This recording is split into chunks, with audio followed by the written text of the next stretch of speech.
I think I...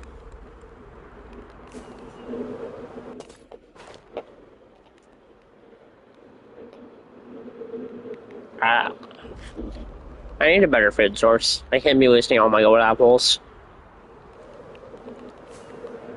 Uh,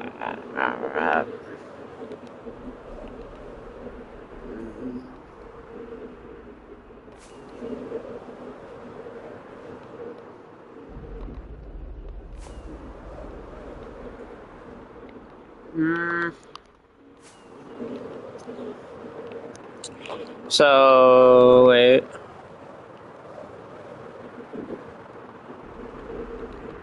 I feel like I should get a totem, honestly.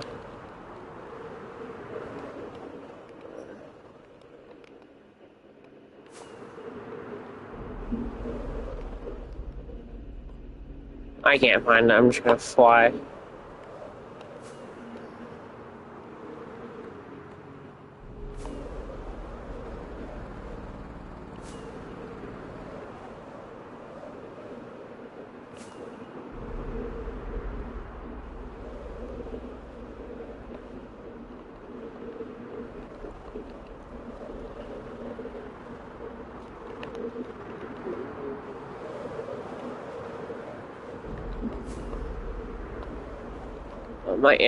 My end is kind of grief, dude. Wait.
Alright.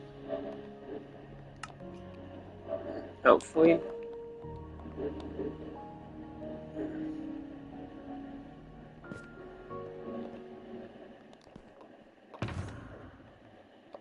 Yes, now it has the good.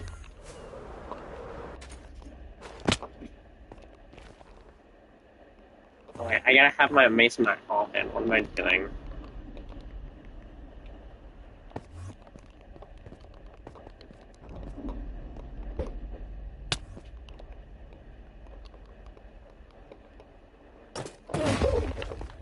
Ow. Oh. I didn't know it was like that. But...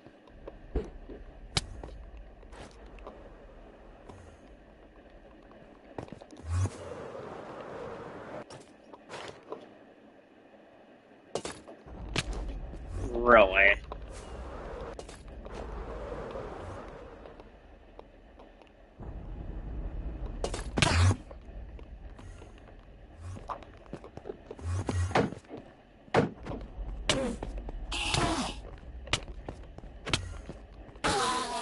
Okay. Nice.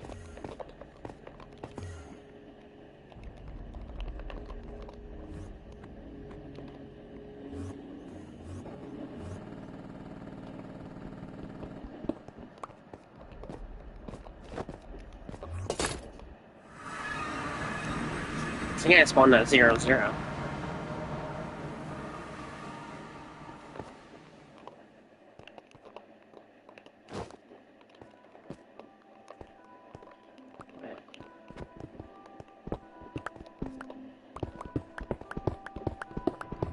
I just need to get a bunch of blocks because I'm gonna be transporting villagers and I don't want them to die, dude.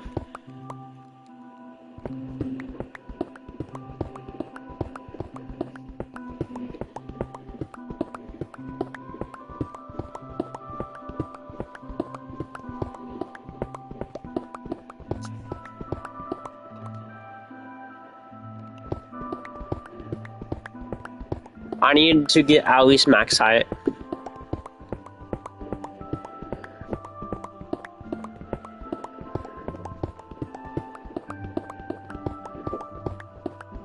Because I need to get a bunch of villagers. I have sheep at the base. Because I'm just that good.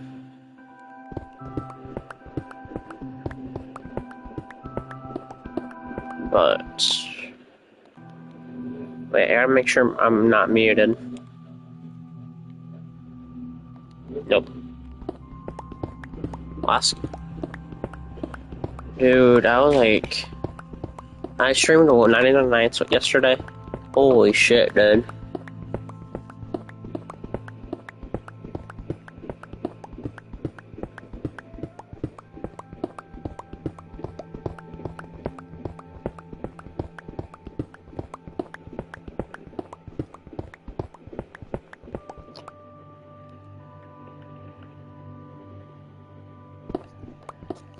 Yes, I just need to get a bunch of blocks, like, probably at 200 should be good. Yeah, this is enough for... was that a charged creeper? No, sure, why not, right? Sure. Oh.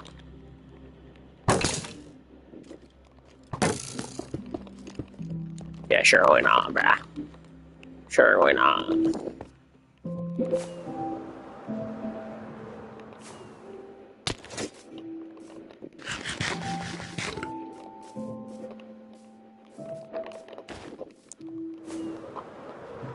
Where's the village?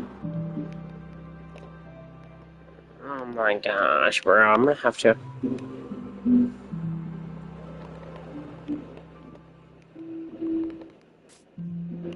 So, are we gonna be... are we actually serious? I'm gonna have to get... yo, this is gonna be... take a little while.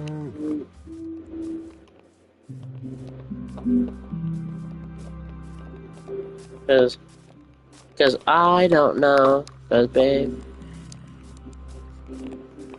yo, this is...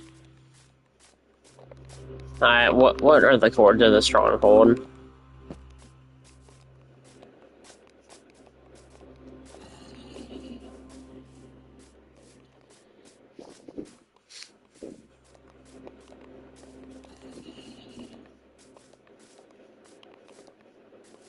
Wait, can't I just get zombie villagers? There.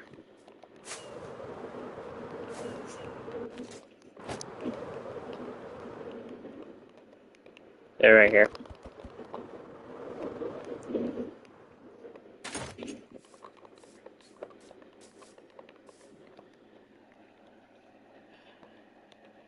I knew this was gonna take a long time, but man.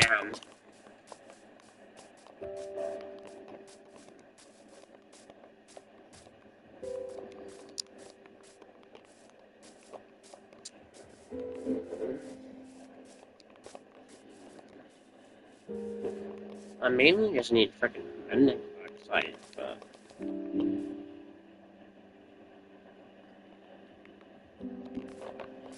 I'm in the meantime I'm getting some too.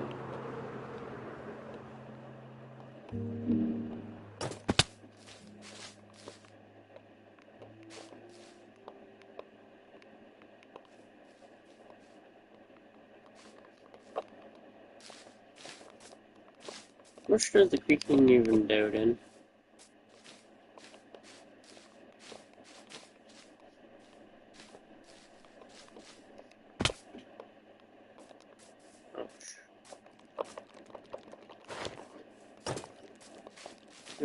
Nah.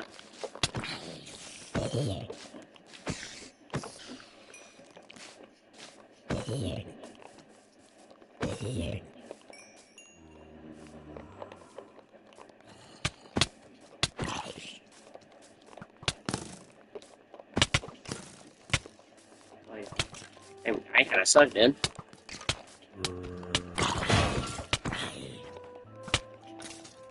I don't practice with the mix all that often.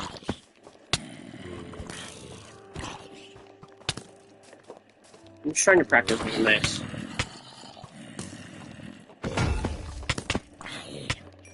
Yeah, I'm not that bad, then.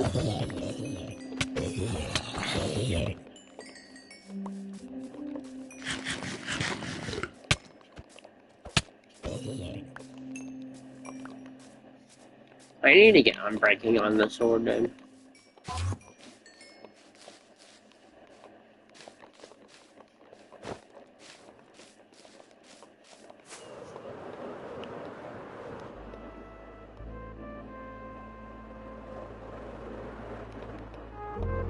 I just had to transfer a bunch of them.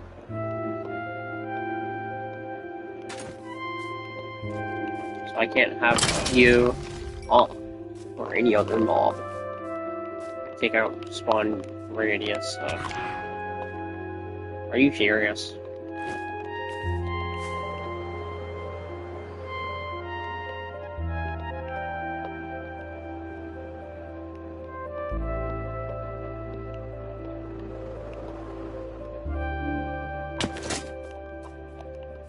Scribber's just uncharged. You know what? Like, what am I fighting? What little boy?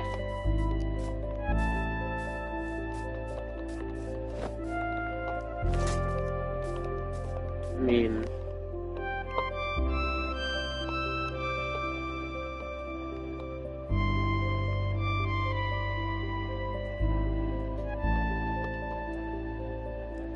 do...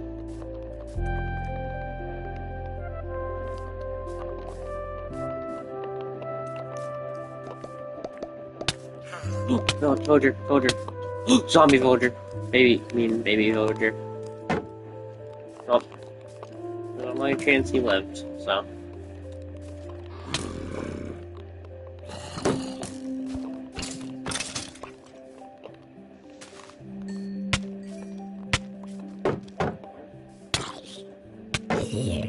Come on, buddy.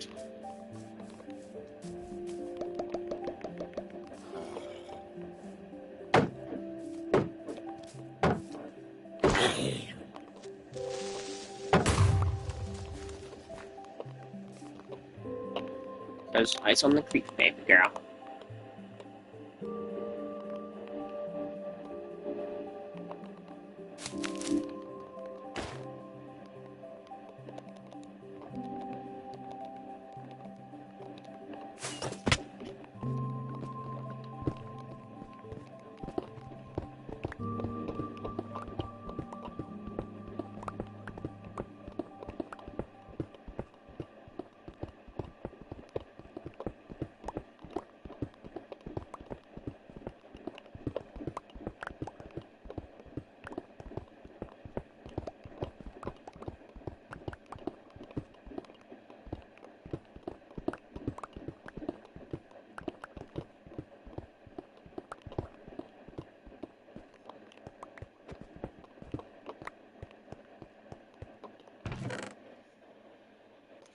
Nothing even good. Ice.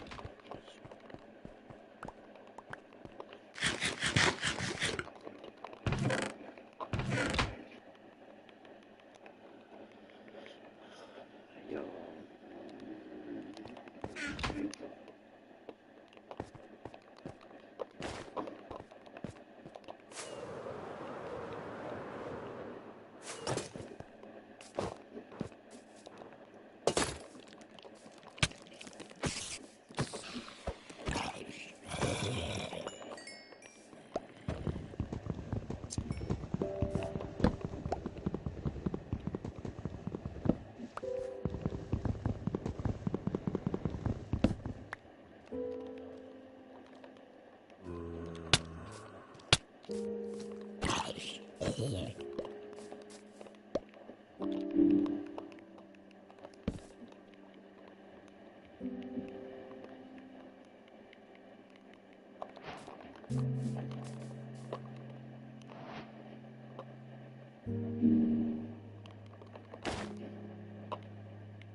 Really?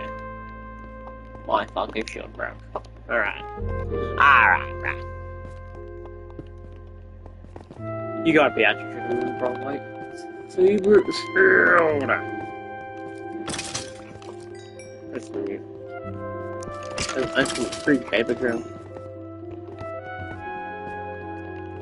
So much brightness, dude, right here.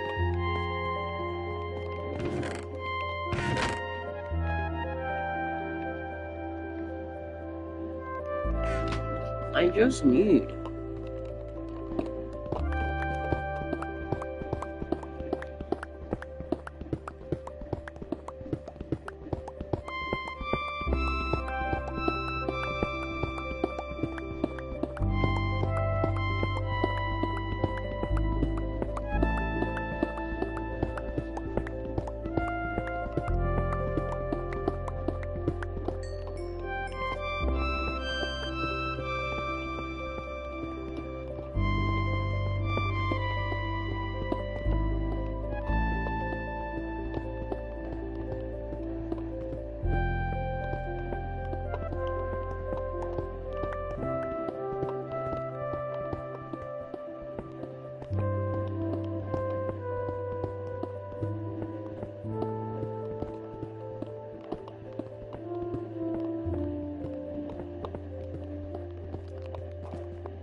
Okay, something just tells me that going to a village and importing villagers will be faster, so.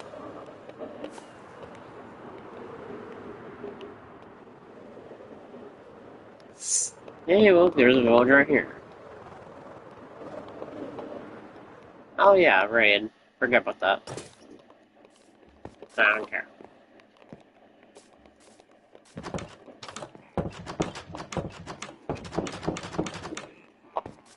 Come here.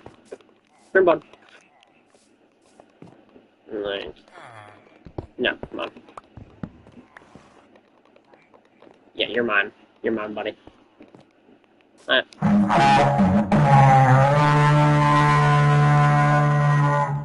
You know, I'm taking that straw.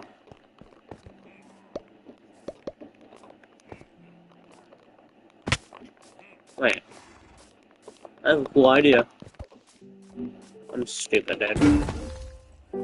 Wait, what? What? How did the horse survive that? I don't care.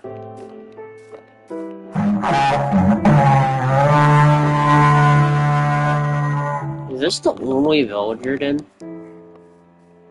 What? Oh my goodness.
That means they probably killed the villager.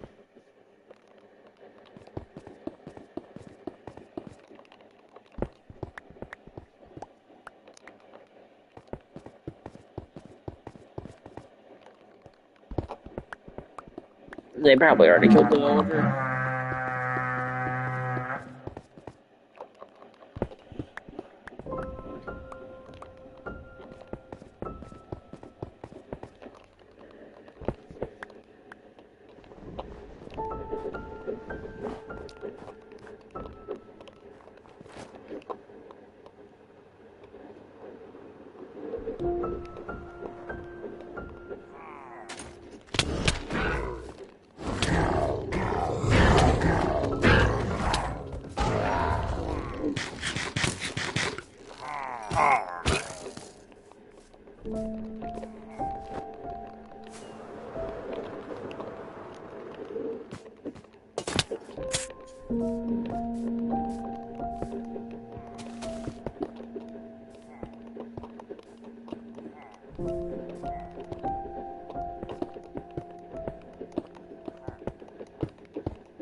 Yeah, just good luck.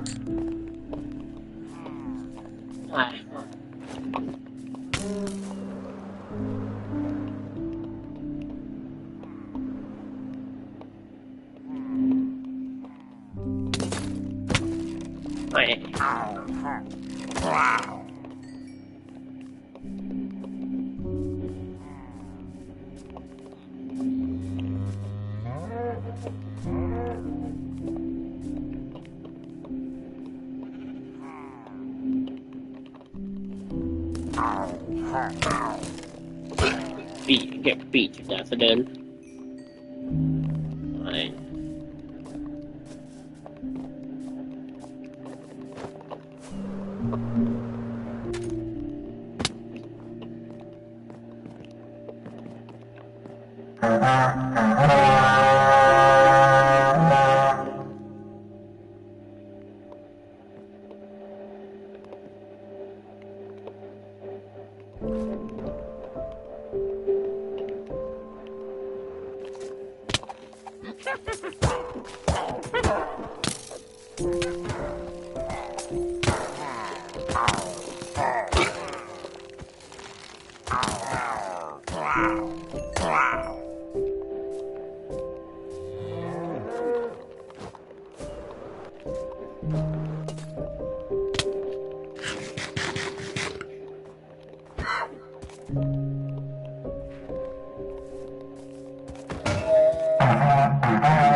Maybe me. Bad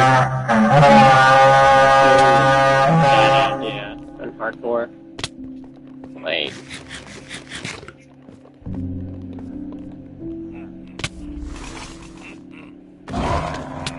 Okay, well, there's one.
School totem. Alright, well, here comes another wave.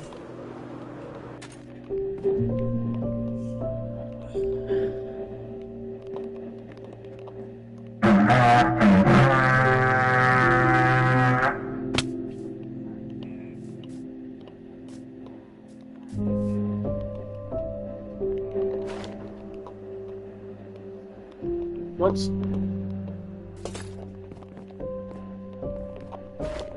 I know where they spawned.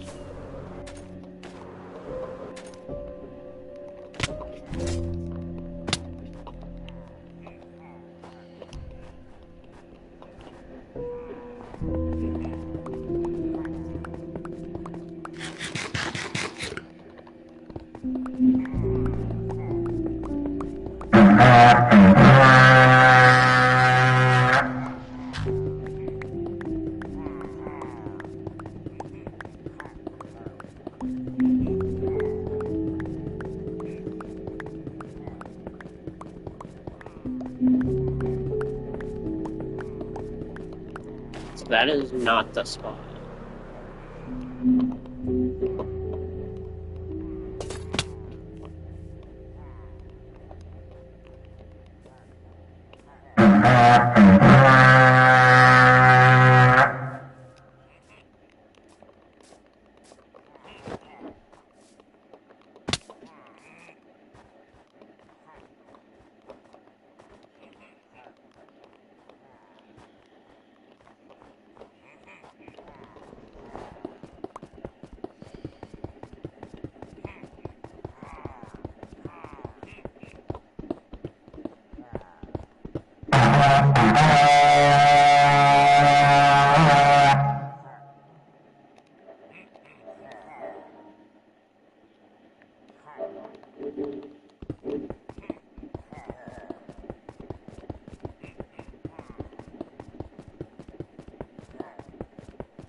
Shit.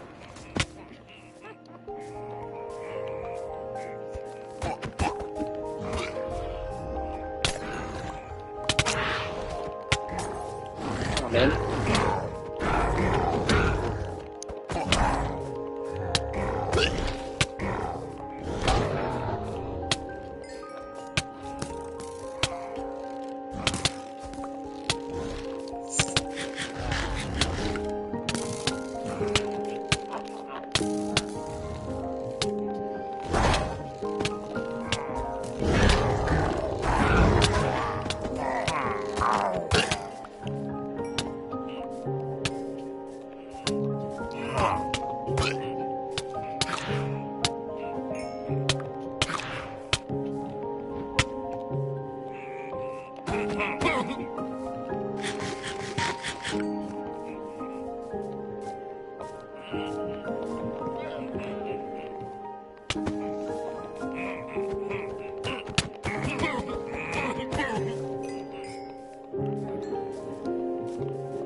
I can't even. So this village is useless, really. Yeah, you can just go fuck yourself, dude.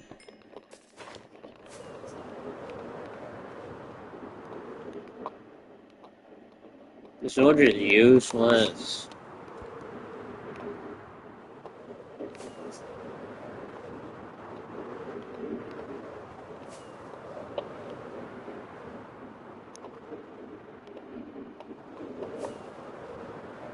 Where is the closest? Where's the closest village, dude?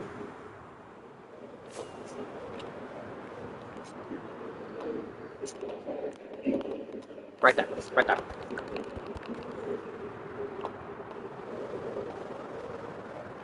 If I broke my locker right here, would I survive? Yes, I would.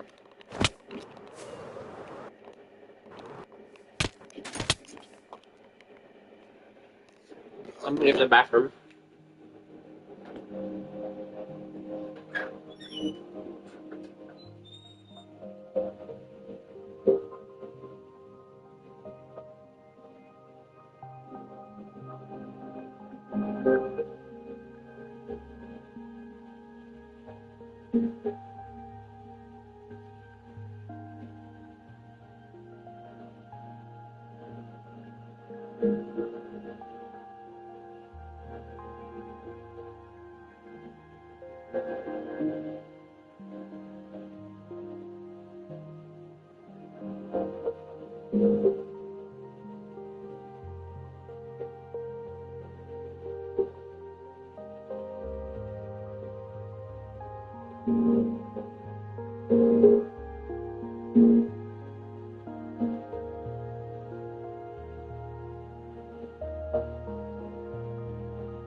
Until a hand reached out and snatched Bart and Lisa inside. Soon after, Bart and Lisa were transported to Hell's Room. Bart found a classmate who was being punished and asked him for help. His helpful classmate gave them a tour of the school. The girls and Lisa to play with them. It's true. It would be a cold day now when I was popular. The principal asked to see Bart's Hell Pass. Since Bart didn't have one, the police played him and shoved him into a classroom to attend class. Just then, the teacher posed the question, how would you eternally torment a bank robber? Not a single student could answer. The teacher called on a student at random. His answer failed to satisfy the teacher. The teacher wanted a punishment that matched the robber's crime. What if you made the robber eat bags of money until his stomach exploded? Good. Very good. Ooh, psychological torment. Pain plus fear. Oh, can you all feel how much richer that is? You can get a pumpkin sticker. Oh, this never happened before. I have a crush on my teacher. And down here we can be bad. All the useless teachers at the school were completely purged. Bart even took on the job of teaching the class. The screen blows this windmill, which pumps even more piranhas into his aquarium underwear, causing more screaming. Wow. Oh, that is so evil. The teacher Bro, can you stupid up? The bell rang to signal the end of class, and Lisa waited for Bart at the classroom door. She told Bart There. she found a way back to Earth. Here? I didn't realize you were that evil. Soon, Bart and Lisa returned to Earth through Burns' portal. After getting home, Bart suggested to his parents that he wanted to transfer schools. He said he found a place where he really wanted to learn. Holy, our plans are cancer. Homer thought it might be a private school with tuition running into the millions a year. Wow, it's not a private school, it's free. Oh, that's fine then. Bart took his parents on a tour of the school. Mom, please tell me I can go to hell. I guess we can try it for a semester. Thank you. The principal said the school also offered many opportunities for parents to get involved. Bart excelled in every subject of the school. He earned straight A's in every class. Homer and Marge were very pleased when they saw his report card. Homer even began bragging about Bart. Soon the day of the final exam arrived. Bart confidently walked up to the podium to take the exam. The teacher had prepared a special challenge for him. Homer? That's my dad. I can't hurt him. No, boy, I want you to do it. What? Why? Oh, Bart, you went to hell and came back a winner, like Jesus. Bart stumbled upon some strange writing on his desk. What do you have in your pocket? I've got a little turtle. What's in the turtle's pocket? 2 cheerful little cockroaches. Okay, and what's in their pocket? 3 packets of semolina porridge. What do you have in your pocket? I've got a little turtle. What's in the turtle's pocket? 2 cheerful little cockroaches. Okay, and what's in their pocket? 3 packets of semolina porridge. What do you have in your pocket? I've got a little turtle. What's in the turtle's pocket? 2 cheerful little cockroaches. Okay, and what's in their pocket? 3 packets of semolina porridge. What do you have in your pocket? I've got a little turtle. What's in the turtle's pocket? 2 cheerful little cockroaches. Okay, and what's in their pocket? 3 packets of semolina porridge.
And what's in there?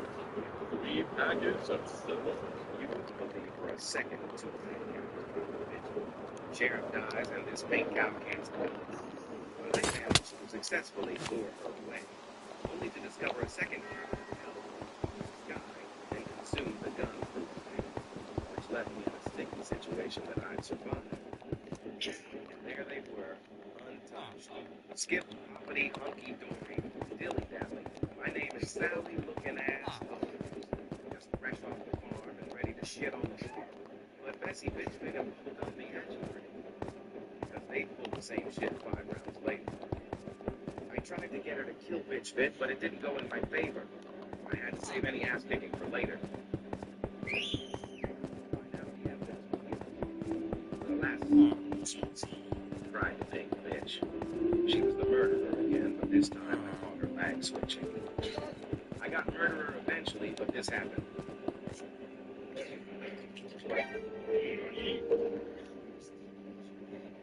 Spat the corniest shit ever and taught her this happily ever after. My ass.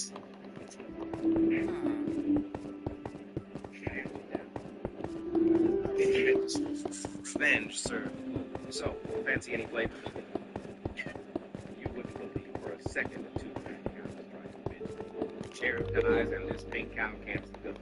But I managed to successfully lure her away, only to discover a second cow that held in the sky and consumed the gun for Rich people, how do you avoid gold diggers? My billionaire uncle taught me this trick when I turned 25 and inherited his pharmaceutical company. He said, never let them see the real you first. Make them fall for broke you. So I created a fake dating profile as Mike was from the musician. Posted photos of my crappiest clothes, mentioned my tiny studio apartment and ramen diet. I even got a part-time job at Guitar Center to sell the story. I matched with Emma, who seemed perfect. She was studying to be a veterinarian, drove her mom's old Corolla, and always suggested cheap date spots like food trucks and free concerts in the park. She split every bill down to the penny, insisting she knew how tight money was for musicians. After 3 months, I was falling hard. She'd bring me homemade lunches to Guitar Center, saying she made extra and didn't want it to go to waste. She never asked about my music career or pushed me to make it big. She just seemed to genuinely enjoy spending time with her.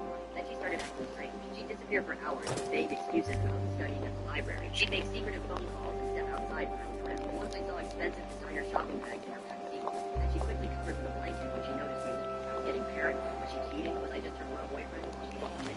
I hired a private investigator thinking she'd have seen someone else. The report came back with photos that made me jaw drop. Emma entering a massive mansion with a circular drive. Emma stepping out of a brand new Tesla Model S. Emma in an easy chair, shaking hands with the mayor and some charity gallon. I was furious. Here I was, pretending to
I really did not bring my sugar box full of gold apples. Not full, but decent enough. Yeah. Come on. Come on, boys.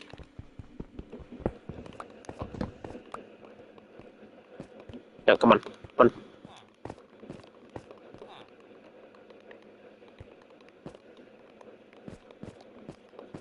Bong, bang, bang, bang, bang, bang, bam, bang, bam, bam.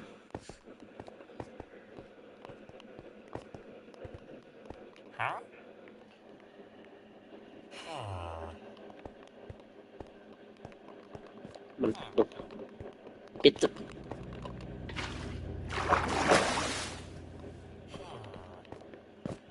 Okay. If this is not gonna work, I might as well just do this.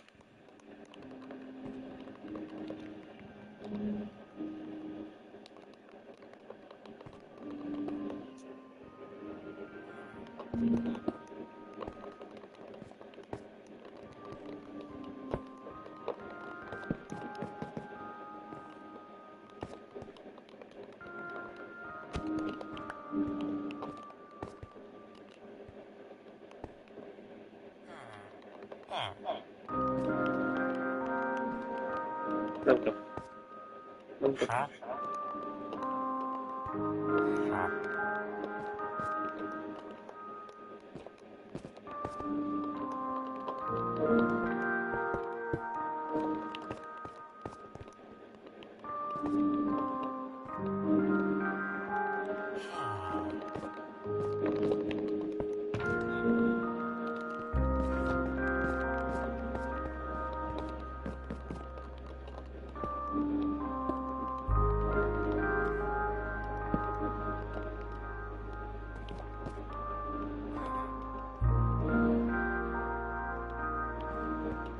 Nice.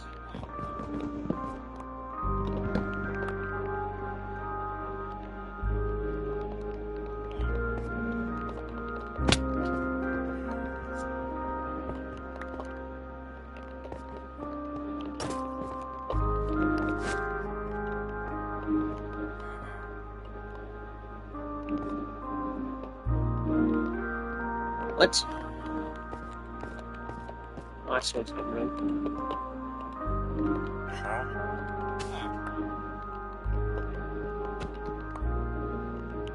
Oh.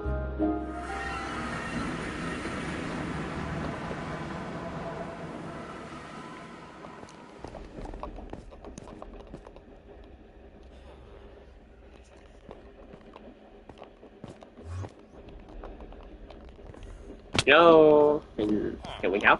Come on. Go. The bitch. Come here.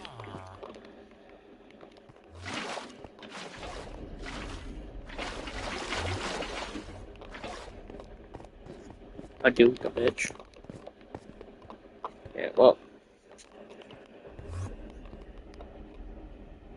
Only problem. Oh, only problem is we're gonna get you bitch asses up there.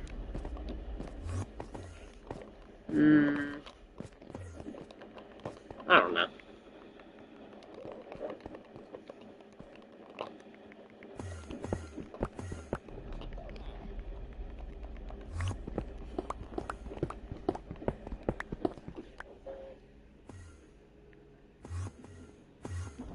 My mother-in-law insisted I wear her wedding dress. I'm so glad I found out why. When my fiance's mother pulled me aside at dinner and told me it was family tradition for every bride to wear her wedding dress, I thought it was sweet. I said yes before I even saw it. The dress was hideous. It had puffy sleeves that looked like marshmallows and yellowed lace that scratched my skin and a neckline that made me look like I had no neck at all. When I tried it on for the first time, my stomach dropped, but my fiance's mother grabbed my hands with tears in her eyes. You look just like I did, she whispered. This means so much to me. You have no idea how much. So I smiled and told her I loved it. My fiance kept saying how happy his mom was and how much this would mean for our relationship with his family. So I told myself the dress didn't matter. The marriage mattered. I could survive one ugly dress for one day. The alteration started a week later. His mother insisted on handling everything through her seamstress, a woman she'd known for 30 years. She did my dress, she'll do yours.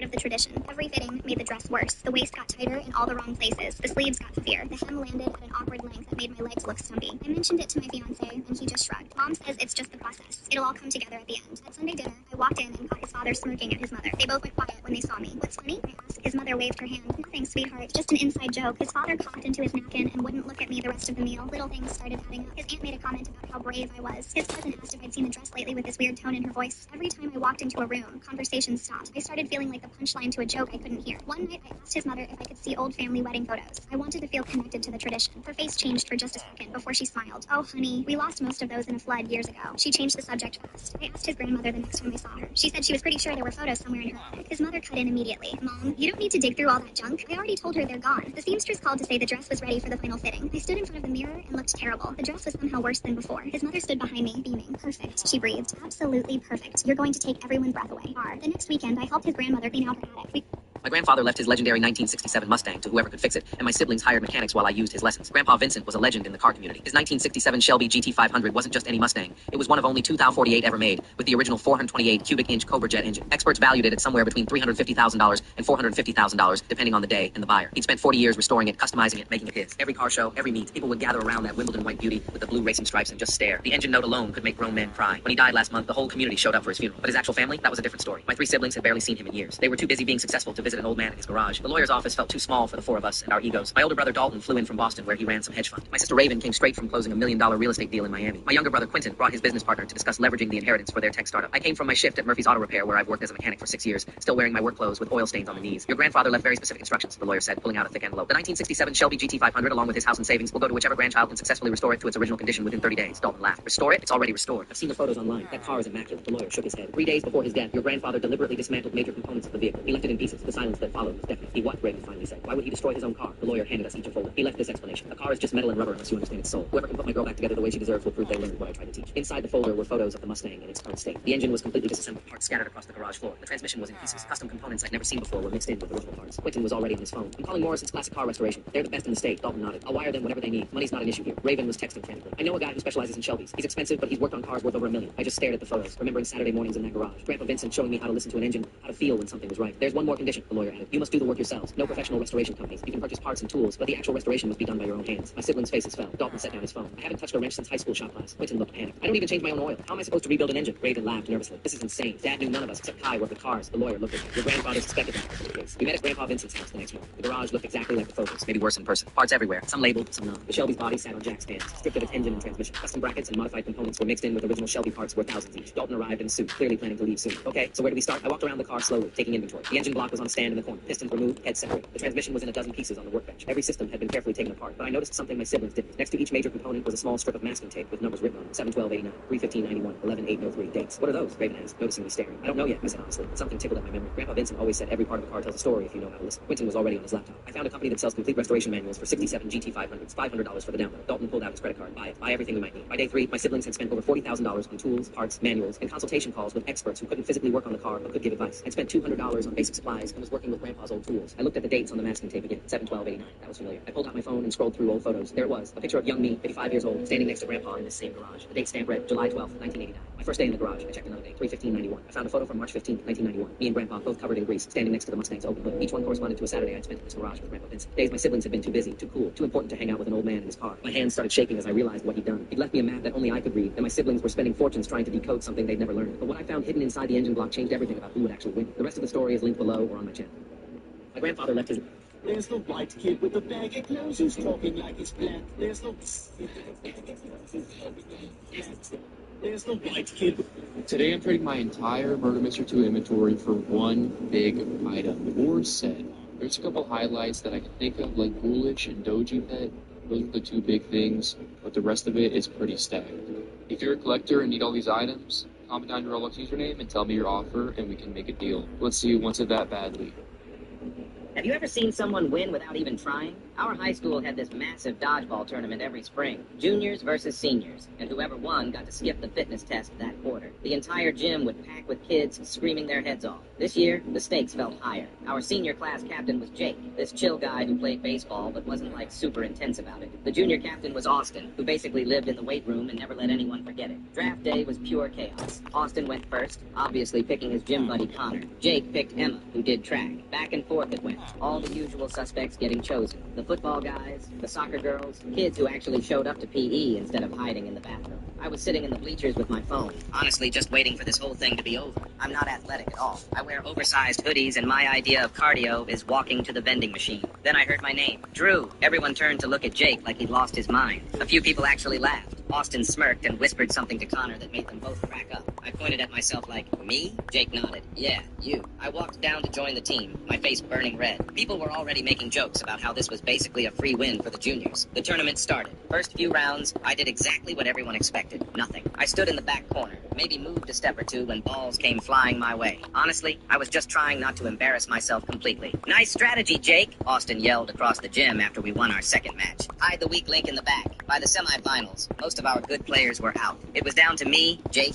Emma, and two other kids against Austin's full squad of athletes. That's when something clicked. I stopped thinking about everyone watching. I stopped caring about looking stupid. I just started moving the way I did every single day after school. See, nobody at school knew this, but my little cousins are absolutely obsessed with dodgeball. Like weirdly obsessed. Every family barbecue, every weekend sleepover, every random Tuesday when I'm babysitting, we're in the backyard throwing tennis balls at each other for hours. My aunt even bought them this whole set with foam balls and everything. I've been dodging projectiles thrown by sugar-high 8-year-olds for like 3 years straight. The finals came down to 5 versus just me and Jake. Austin was grinning like Christmas morning. This is gonna be embarrassing. The whistle blew. I dropped into this weird crouch I'd learned from dodging my cousin Tyler's fastballs. First throw came right at my head. I slid left without even thinking. Second ball aimed for my legs. I jumped and caught it one-handed. Austin was out. The gym went completely silent for like 2 seconds, then exploded. Kids were literally standing on the bleachers. I was in some kind of zone now. Everything felt slow motion. duck, weave, catch, throw, duck, weave, catch, throw. One by one, the juniors went down. Last kid standing was Bro, Connor, I'm just gonna watch you. He wound up for this massive throw, putting everything behind it. The ball came screaming toward my chest. I caught it with both hands, barely stumbling. Game over. Seniors win. The entire gym rushed the court. Jake ran over and lifted me off the ground like I'd just won the Super Bowl. Dude, how did you know? Emma asked Jake while everyone was celebrating. Jake just shrugged. Saw him during warm-ups last week. Kid moves different when he thinks nobody's watching. Turns out, Jake had been observing everyone for weeks, looking for hidden talent. He noticed how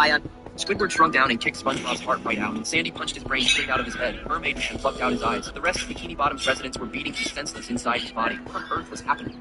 When Haley was a child, she participated in a terrifying CIA experiment. For some reason, the experiment was stopped halfway through. The surviving children had their terrifying memories of the experiment erased, but Haley often dreamed of fragments of memories from the experiment. Haley believed her dreams were God's warning to her, telling her not to be brainwashed by society. So Haley decided to give up marriage and search for freedom. Only Stan understood that his daughter's dreams were memories of something that really happened. He went to ask the director about the terrifying experiment. It turned out the experiment was designed to create super soldiers with absolute obedience. A special activation command could awaken the agent personality, but if the agent state was not removed within 7 days, the subject would permanently lose their own consciousness. Just as Haley was about to leave America, Stan decided to make Haley be with the leader's son. Haley naturally refused. She said nobody could control her life. Right after Haley finished speaking, Stan shouted the activation command. The next second, Haley became Stan's puppet. Under Stan's control, Haley first tore up her plane ticket. Then she held the man's hand. After returning home, Haley surprisingly put on a dress for a date. Not only was she extremely obedient, but she was also incredibly agile. Stan decided that before Haley was completely replaced by the agent personality, he would finish the wedding between Haley and the leader's son, while Haley was being controlled. The wedding went smoothly, but the priest kept talking endlessly. The 7-day countdown had only 10 seconds left. Haley still had not said I do, and the countdown reached 0. Helplessly, Stan shouted the activation command again. His daughter completely lost her self-awareness, but Stan only felt guilty for 1 second. He actually preferred this obedient daughter who listened to everything he said, but he soon discovered that Haley was no longer under his control. Stan realized how serious the problem was, and quickly asked the director what was happening. After hearing this, the director suddenly disappeared. Then he called Stan and told him, after 7 days, Haley would not only lose her self-awareness, she would also attack the person who gave her the command. Even worse, only after killing the controller could she regain her sanity. I'm not just gaining a husband, I'm losing a father.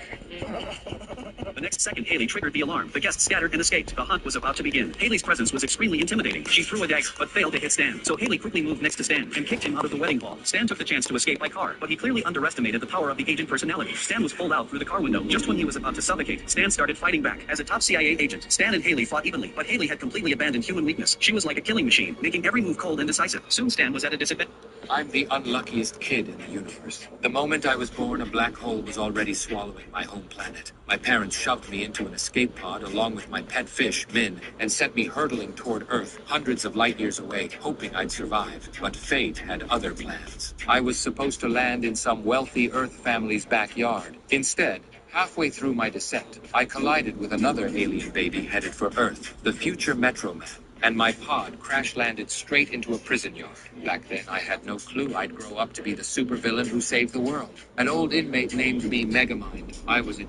How did your parents destroy your happiness? My mother required us to both keep hourly mood logs to compare how we were feeling, and if I ever reported being happier than she was, she'd punish me until the scales balanced. My mother believed happiness was a lie people told themselves before life crushed them. She'd grown up wealthy and pretty, gotten everything she wanted, then lost it all when Dad left her for his secretary. Instead of recovering, she decided her pain had taught her the truth about life and needed to pass this wisdom to me. She saw my natural optimism as dangerous naivety that would get me hurt like she'd been hurt. Happy children become broken adults, she'd say, watching me laugh with friends like I was playing with fire. After Dad left, she made it her mission to prepare me for disappointment by ensuring I never experienced joy in the first place. The day after Dad moved out, Mom presented me with 2 leather journals and a laminated chart. We're going to track our happiness every hour, she announced, showing me her scale from 1 to 10. At the end of each day, we compare. Your number can never be higher than mine. She'd already rated herself at a 3 for the day because of the divorce. I stupidly wrote down a 6 because I was relieved the fighting would stop. Mom saw my number and slapped me across the face. How dare you be twice as happy as the mother who gave up everything for you? That night, I went to bed hungry. My first punishment for the crime of feeling okay. The mood logs consumed our entire existence. Mom would wake up, rate herself a 2 or 3 depending on her dreams about Dad, then hide her number from me and wait for mine like a predator. If I matched her score or went lower, she'd nod and make breakfast. If I went even 1 point higher, the punishment started immediately. Canceled plans, confiscated books, destroyed belongings, all while she explained how much harder her life was than mine. I tried just putting ones all the time because that seemed safest, but she called me out on that immediately. You want to see what living at a 1 feels like? She said, dragging me down to the basement. I'll show you a 1 I learned to read her moods like my life depended on it, because it did. Bags under her eyes meant she'd be a 3, so I'd better be a 2. Good weather might bump her to a 4, giving me breathing room to be a 3, but I could never predict the sudden drops. She'd get a parking ticket and plummet to a 1, then race home to check my last log. If I'd written anything above a 1 in the past hour, she'd lose it. The really sick part was watching her sabotage her own happiness to keep me down. She'd reject job offers, end friendships, anything that might improve her mood and give me permission to feel better. When her sister invited us for Christmas, Mom declined because happy families would skew our numbers. She needed to stay miserable to keep me miserable. We were both drowning, but she was the one holding us underwater, and I couldn't figure out how to make her let go. I decided if she wanted me miserable, I'd give her exactly what she asked for. I started logging zeros across the board. Not 1s, not 2s, absolute zeros with detailed explanations. 0 because I want to end my life. 0 because I dream about you dying. 0 because I haven't felt joy in 2 years. She told me over and over again to stop. That 0 wasn't an option, but whenever she punished me for it, I told her that she was making me feel worse and threatened to start putting down negative numbers. When I stayed at 0 for 2 weeks straight, she panicked and bumped her own numbers up to 4s and 5s, trying to give me permission permission to improve, but I kept writing zeros. She screamed at me to be happier, which was insane considering she'd spent years punishing me for exactly that. I refused. 0, 0, 0. Mom tried to force my numbers up by love bombing me with gifts and privileges, but I kept logging zeros, so she switched tactics and decided we'd be zeros together. She quit her job, stopped paying bills, and let the house fall apart around us. If you want to live at 0, we'll live at 0, she said, canceling my college applications and throwing away my acceptance letters. She stopped buying food, stopped cleaning, stopped bathing, dragging us both into actual rock bottom. When I still wouldn't budge from 0, she started hurting herself in front of me, cutting her arms and asking, what's your number now? Still think you're as low as I am, but I'd learned from the master. I looked at her bleeding arms, wrote another 0, and added, because you're doing this to yourself. She wanted me to break, to admit I was happier than her, but I'd rather die at 0 than give her that satisfaction. We were found during a wellness check after missing 3 months of mortgage payments. The police found us in a house with no power, surrounded by thousands of mood log entries, both of us severely malnourished. They took one look at 2 years of logs documenting enforced misery and placed me in emergency foster care. I don't know what happiness feels like anymore, but at least I'm free to find out.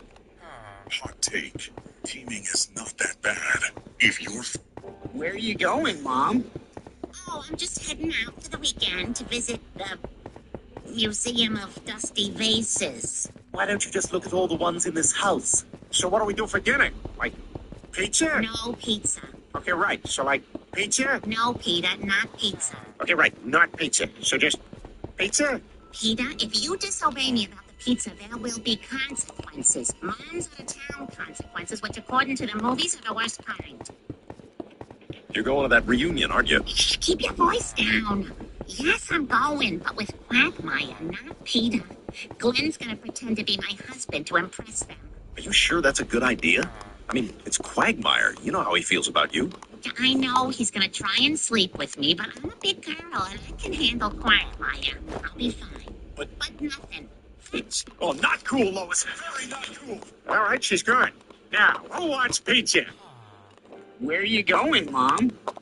Oh, I'm just heading out for the weekend to visit. SpongeBob couldn't believe it. Someone actually didn't like Krabby Patties. After wiping the Krabby Patty off his face, Nat walked straight into the Chum Bucket, the empty restaurant that had never had a single customer. Finally welcomed its first visitor. What shocked Plankton even more was that Nat actually ordered a bowl of disgusting-looking chum, and he happily ate it. Before leaving, he even said he would definitely come back tomorrow. From that day on, Plankton waited inside the restaurant every single day, and Nat really did show up on time every day.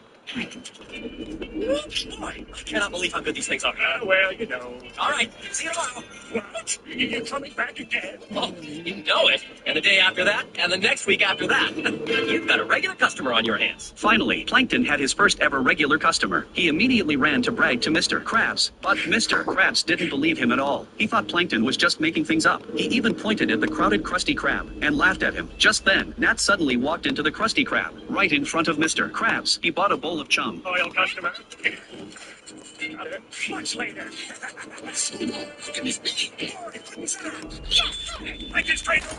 So SpongeBob came to the Chum Bucket with a mission, to sell Nat a Krabby Patty. But after only smelling it, Nat immediately rejected it. After his first plan failed, SpongeBob came up with another idea. He purposely created an obstacle on the road, pretending to accidentally drop a Krabby Patty in front of Nat.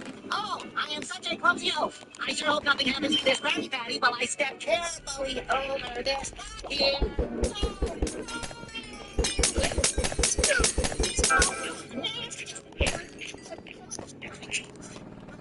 I see you're not hungry right now. Do me a favor. Then he followed Nat back to the chum bucket. Plankton immediately told Karen to prepare the signature chum, but when the food was brought out, it was actually a Krabby Patty. It turned out, SpongeBob had secretly disguised himself as Karen. The real Karen had already been tied up in the kitchen, but Nat noticed something was wrong right away. He slapped the Krabby Patty away and said that he only liked real chum. SpongeBob could only leave disappointed. The next morning, Nat discovered a new passage. He thought Plankton had built it just for him, but after walking through it, he realized the passage actually led to the Krusty Krab. However, Nat refused to accept it, because in his mind, only Plankton's chum was the real delicacy. Mr. Krabs refused to give up. He even brought out the so-called secret formula and forced Nat to try it. But the moment Nat took a bite, he immediately started vomiting uncontrollably. Even then, he still believed Plankton's chum tasted better. Mr. Krabs completely failed, so he decided to create a chew-flavored Krabby Patty. That night, Mr. Krabs...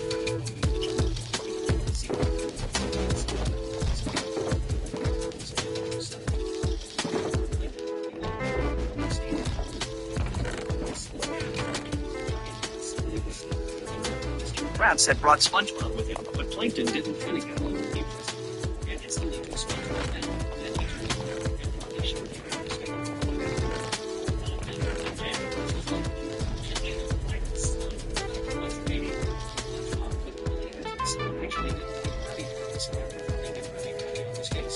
straight into the chunk. They get to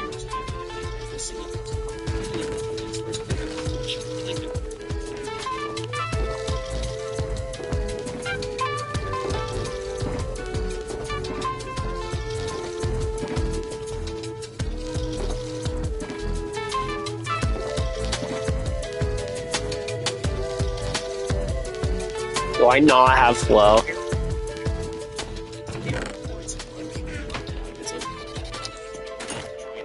couldn't save all the children. To save his own offspring, Rick built a tunnel. Rick built a full tech empire, acting as creators who controlled the fate of the mud people. Rick wanted to train mud people robots and send them into space so they could survive. Once his training began, mud people were assigned to different positions.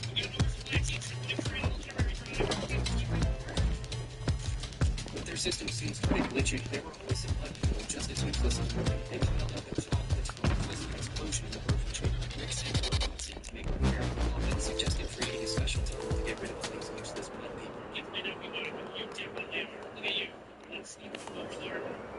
Meanwhile, Jerry had taken the kids camping. He wanted to teach them wilderness survival skills, but Marty and Summer really cared about their phones. The two sides got into an argument, and Summer even called Marty useless.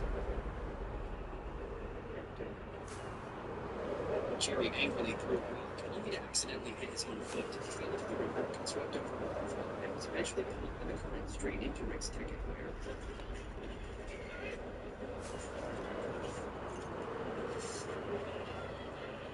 After a series of machine scans, Jerry was classified as useless and dropped into the mud people's cell. Every mud person there was deemed useless, and they saw Jerry as their leader. Jerry taught them survival skills like starting fires and camping, but he wouldn't let the mud people build houses. He was planning to attack Rick's empire. Morty and Summer waited for Jerry for a long time before deciding to hit it. They found an abandoned spaceship. After Summer breathed in some of the liquid, she started ordering Morty around to fly the ship.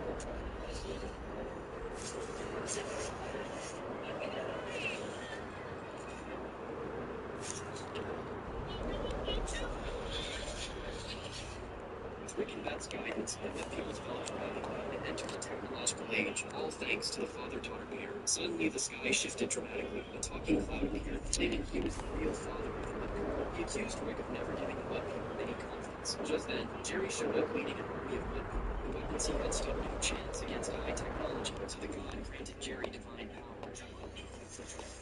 Sorry.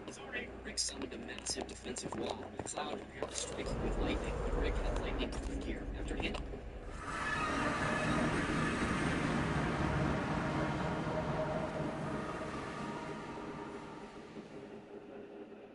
the apocalypse hit, and every human shrank 100x. Raindrops became tsunamis, ants became monsters. Only people with tattoos could resist the change. Greek and powers and become the strong ones. My tattooed girlfriend transformed into a spirit cat and dragged me around just trying to survive. I had no tattoos, no powers. I could only watch her fade alone to protect me. And she died from it. Then I opened my eyes. I'd been reborn the day before it all started. This time I swore at the very top of the food chain. I ended creating the world.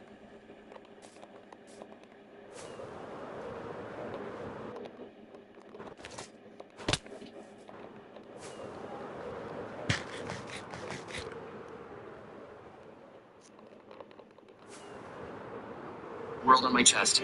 9 dragons pulling the coffin across my back. Eastern Emperor Taiyi on my left leg, the Monkey King on my right. The old tattoo master dropped his machine and stared at me like I'd lost my mind. Pangu is already a forbidden pattern, and now you want 9 dragons pulling the coffin too? That's not just mythology. That thing is a cursed sigil that destroys all living things. I smirked. $1 million not enough? I'll give you 10 million. You needle it yourself, the others assist. I need it done in 7 days. His face dropped. 7 days? A piece this size? Absolutely impossible. Pulled out a list and slid it over. Military-grade healing gel, bio-repair patches, painkillers, antibacterial meds. Everything's ready. You just work. I'll handle the pain. He stared me down for a full 30 seconds, then finally picked the machine back up. His voice came out raspy.